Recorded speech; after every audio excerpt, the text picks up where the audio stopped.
Astagfirullah,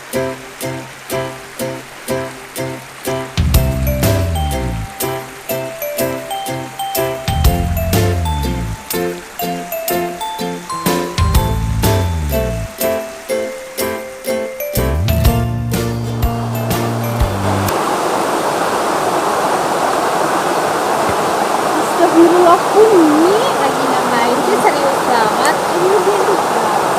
Tugas apa? Tugas sholat saja. Yang disuruh mencari informasi tentang Imam Syafi'i kan.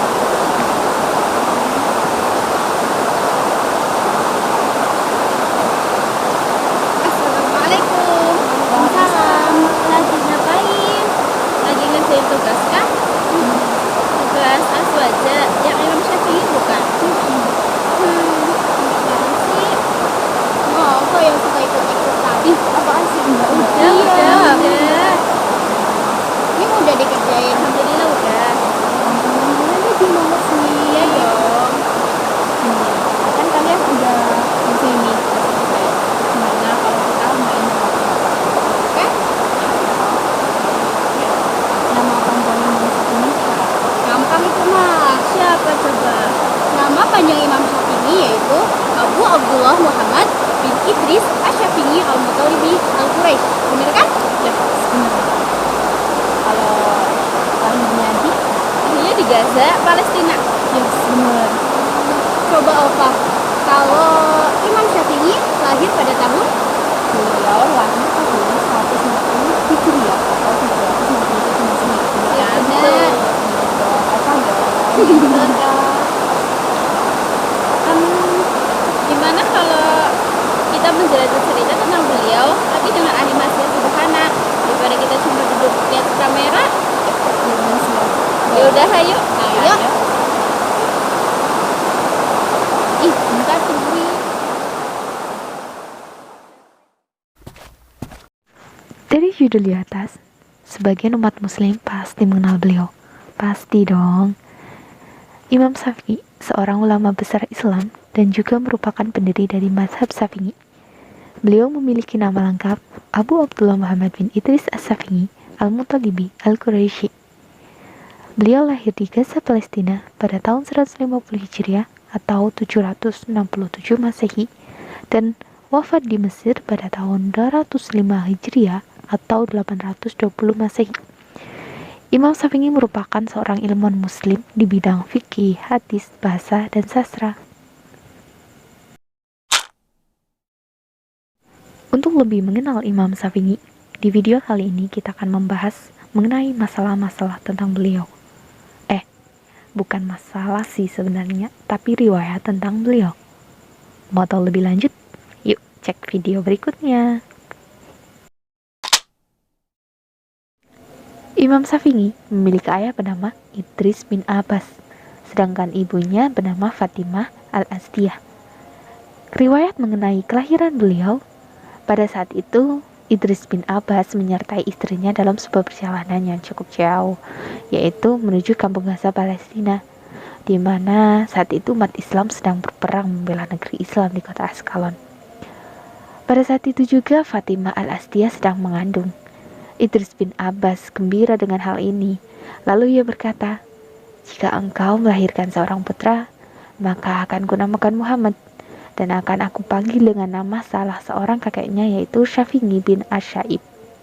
Akhirnya Fatimah melahirkan di Gaza dan terbukti apa yang dicita-citakan ayahnya. Anak itu dinamakan Muhammad dan dipanggil dengan nama Asy-Syafi'i.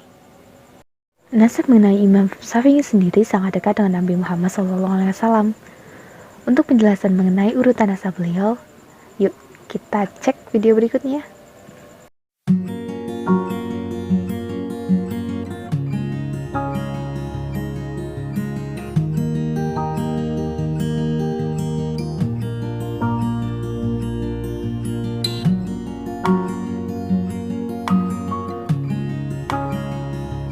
Imam Syafi'i memiliki 4 karya yang terkenal. Yang pertama, Ar-Risalah.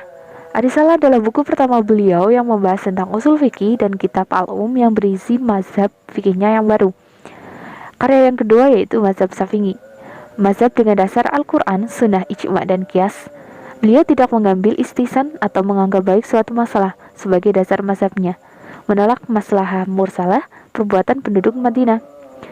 Karya yang ketiga yaitu Al-Hujjah. Kitab Al-Hujjah yang merupakan mazhab lama diriwayatkan oleh 4 imam Irak, yaitu Ahmad bin Hambal, Abu Thawr, Safarani, Al-Karabishi dari Imam Syafi'i. Dalam masalah Al-Quran, beliau Imam Syafi'i mengatakan, Al-Quran adalah kalamullah. Barang siapa mengatakan bahwa Al-Quran adalah makhluk, maka dia telah kafir. Karya yang keempat yaitu Sementara kitab sebagai mazhab yang baru Imam Syafi'i diriwayatkan oleh pengikutnya di Mesir, yaitu Al-Muzani, Al-Buwaiti, Ar-Rabi'i Jizi bin Sulaiman. Imam Syafi'i mengatakan tentang mazhabnya, jika sebuah hadis sahih bertentangan dengan perkataanku, maka buanglah perkataanku di belakang tembok. Kebaikan ada pada 5 hal: kekayaan jiwa, menahan dari menyakiti orang lain, mencari rezeki halal, takwa dan syikoh kepada Allah. Ridho manusia adalah tujuan yang tidak mungkin dicapai. Tidak ada jalan untuk selamat dari ucapan manusia. Wajib bagimu untuk konsisten dengan hal-hal yang bermanfaat bagimu. Masa belajar. Setelah ayah Imam Syafi'i meninggal, sang ibu membawanya ke Makkah. Ia tumbuh besar di sana dalam keadaan yatim. Sejak kecil, Syafi'i cepat menghafal syair, pandai bahasa Arab dan sastra. Sampai-sampai Al-Asma'i berkata, saya mentahsyir syair-syair Bani Huzail dari seorang pemuda dari Quraisy yang disebut Muhammad bin Idris. Imam Syafi'i adalah imam bahasa Arab pertama belajar di Makkah. Di Makkah, Imam Syafi'i berguru fikih kepada mufti di sana, Muslim bin Khalid Az-Zanji, sehingga ia mengizinkannya memberi fatwa ketika masih berusia 15 tahun. Demi ia merasakan manisnya ilmu, maka dengan taufik Allah, dia mulai senang mempelajari fikih setelah menjadi tokoh dalam bahasa Arab dan syairnya. Dia pun semakin menonjol dalam bidang fikih hanya dalam beberapa tahun. Yang kedua, belajar di Madinah. Ia pergi ke Madinah dan berguru fikih kepada Imam Malik bin Anas. Ia mengaji kitab Mutawatta kepada Imam Malik dan menghafalnya dalam 9 malam. Imam Syafi'i meriwayatkan hadis dari Sufyan bin Uyainah, Fudail bin Iyad dan pamannya Muhammad bin Syafi'. Di majelis ini Imam Syafi'i menghafal dan memahami dengan cemerlang kitab karya Imam Malik, yaitu Al-Mutawatta. Kecerdasannya membuat Imam Malik amat mengaguminya. Sementara itu, Asy-Syafi'i sendiri sangat terkesan dan sangat mengagumi Imam Malik di Al-Madinah dan Imam Sufyan bin Uyainah di Makkah. Yang ketiga, di Yaman. Imam Syafi'i kemudian pergi ke Yaman dan bekerja sebentar di sana. Disebutkan sederet ulama Yaman yang didatangi oleh dia ini seperti Mutarrif bin Wazin dan Hisham bin Yusuf Al-Qadri. Dari Yaman, dia melanjutkan tur ilmiahnya ke kota Baghdad di Irak, dan di kota ini dia banyak mengambil ilmu dari Muhammad bin Al-Hasan, seorang ahli fikih di negeri Irak. Dia juga mengambil ilmu dari Ismail bin Ulayyah dan Abdul Wahab Al-Thaqafi dan masih banyak lagi. Yang keempat, di Baghdad, Irak. Ia pergi ke Baghdad tahun 183 dan tahun 195. Di sana ia menimba ilmu dan Muhammad bin Hasan. Ia memiliki tukar pikiran yang menjadikan Khalifah Ar-Rasyid. Yang terakhir, di Mesir. Di Mesir, Imam Syafi'i bertemu dengan murid Imam Malik yakni Muhammad bin Abdillah bin Abdil Hakim. Di Baghdad, Imam Syafi'i menulis mazhab lamanya atau Qaul Qadim. Kemudian dia pindah ke Mesir tahun 200 Hijriah dan menuliskan mazhab baru atau Qaul Jadid. Di sana dia wafat sebagai syuhadaul ilmi di akhir bulan Rajab tahun 204 Hijriah. Guru-guru Imam Syafi'i. Imam Syafi'i telah berguru kepada puluhan bahkan ratusan guru mulia. Berikut beberapa nama guru yang paling berpengaruh dalam membentuk pondasi keilmuan yang kokoh serta akhlak mulia menghiasi diri Imam Syafi'i. Yang pertama, di kota Hijaz ada Sufyan bin Uyainah. Beliau adalah Sufyan bin Uyainah bin Maimun Abu Muhammad Al-Kufi Al-Maki.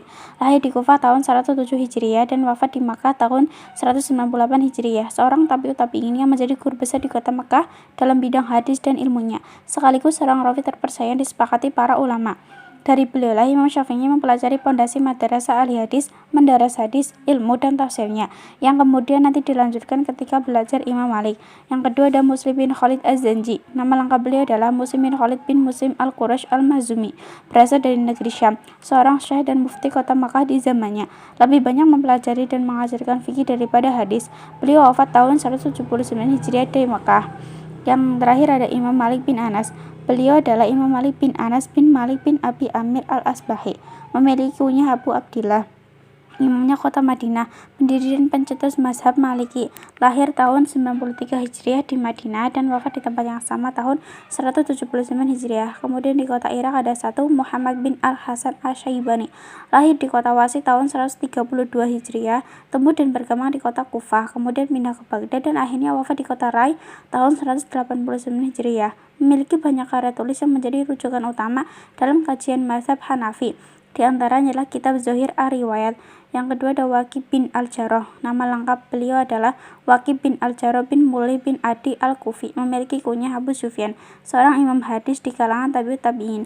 Lahir di kota Kufah tahun 129 Hijriah. Memiliki beberapa karya dalam bidang tafsir, hadis, dan sejarah. Wafat tahun 197 Hijriah. Yang ketiga ada Abdul Wahab bin Abdul Majid Ats-Tsaqafi. Beliau lahir pada tahun 110 Hijriah dan wafat tahun 194 Hijriah pada usia 84 tahun. Seorang ahli hadis terpercaya yang hadisnya diriwayatkan oleh Imam Syafi'i dan Imam Ahmad bin Hambal. Yang terakhir ada Ismail bin Ibrahim Al-Basri. Beliau seorang ulama hadis kenamaan yang berasal dari Kufah, lahir pada tahun 110 Hijriah dan wafat tahun 193 Hijriah. Murid-murid Imam Syafi'i. Di antara murid Imam Syafi'i yang nantinya akan menyebarkan dan membangun mazhab Syafi'i hingga lebih besar dan kokoh ialah di Irak, Abu Thawr Al-Kalbi. Nama beliau Abu Abdillah Ibrahim bin Khalid Al-Kalbi Al-Baghdadi, punya nama lakop Abu Thawr, lahir di Baghdad tahun 170 Hijriah. Abu Thawr wafat di kota Baghdad pada tahun 240 Hijriah. Abu Ali Al-Karobisi. Beliau ini mulainya belajar ilmu fikih kepada para ulama madhab ahli Irak, lalu belajar kepada Imam Syafi'i. Beliau sungguh-sungguh mempelajari ilmu hadis dan fikih, dan akhirnya terkenal sebagai seorang alim besar ahli fikih. Abu Ali Al-Karobisi wafat pada tahun 245 Hijriah. Al-Hasan Az-Za'farani. Beliau adalah Abu Ali Al-Hasan bin Muhammad bin Asobah Az-Za'farani Al-Baghdadi, lahir pada tahun 173 Hijriah di kota Baghdad. Az-Za'farani wafat pada tahun 260 Hijriah. Ahmad bin Hambal, seorang mujtahid mutlak, pendiri mazhab Hambali, seorang ahli hadis terkenal sekaligus ahli fikih, lahir pada tahun 164 Hijriah dan wafat pada tahun 241 Hijriah. Di Mesir, Al-Buwaiti. Nama lengkap beliau ialah Yusuf bin Yahya Abu Ya'qub Al-Buwaiti. Memiliki beberapa karya ilmiah diantaranya Al-Mukhtasar dan Al-Faraid. Beliau wafat pada tahun 231 Hijriah. Al-Muzani. Beliau adalah Ismail bin Yahya bin Ismail Al-Muzani, memiliki kunyah Abu Ibrahim, lahir pada tahun 175 Hijriah dan wafat tahun 264 Hijriah. Ar-Rabi Al-Muradi. Nama asli beliau Ar-Rabi bin Sulaiman bin Abdil Ja'far Al-Muradi, lahir dan wafat di Mesir. Lahir pada tahun 174 Hijriah dan wafat di tempat yang sama tahun 270 Hijriah. Akhir hayat Imam Syafi'i. Imam Syafi'i adalah seorang yang betul-betul tahu bagaimana dan untuk apa waktu itu dihabiskan.